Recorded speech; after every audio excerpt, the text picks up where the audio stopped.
जी बिल्कुल बेरे टाउन खिलाफ हलंदड़ एहतजाज हिन वक्त M9 रोड ते धरणो लगी चुको है जिते M9 रोड कराची का हैदराबाद हैदराबाद का कराची वञण जेका रोड आहिनि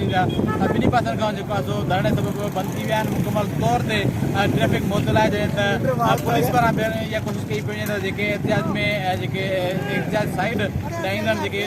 ट्रैफिक आहे उनखे जेको आहे डाइवर्शन ॾिनो पियो वञे जॾहिं त हिन वक़्तु बेरा टाउन जे मुख्य गेट जे भरिसां ही रोड M9 आहे उनखे मुकमल तौर ते जेको लखनि जी तादाद में हिते माण्हुनि पहुची करे बंदि करे छॾियो आहे जंहिं त सिंध जेको एक्शन कमेटी पारां जेके अॻुवान आहिनि उहे पिणु जेको आहे अचणु अञा ताईं जारी आहे पर हज़ार जी तादाद में मुंहिंजे बैकग्राउंड में न हिकु बि माण्हुनि जो जेको सिलसिलो आहे उहो हिन रोड ते मौजूदु आहे पर उनजे बावजूदि हज़ार जी तादाद में ॿियो जेको क़ाफ़िलो आहे उहो पिणु जेको आहे हिते अची करे हीउ जेको रोड आहे उहो मुकमल तौर ते बंदि करे धरणो हणंदो आहे जॾहिं त अॻुवान जो चवणु आहे त मुख्य गेट बंदि हुजण सबबि जेको आहे सो इहो रोड बंदि कयो आहे छाकाणि त इंतिज़ामिया पारां इहो तइ कयो वियो हुयो त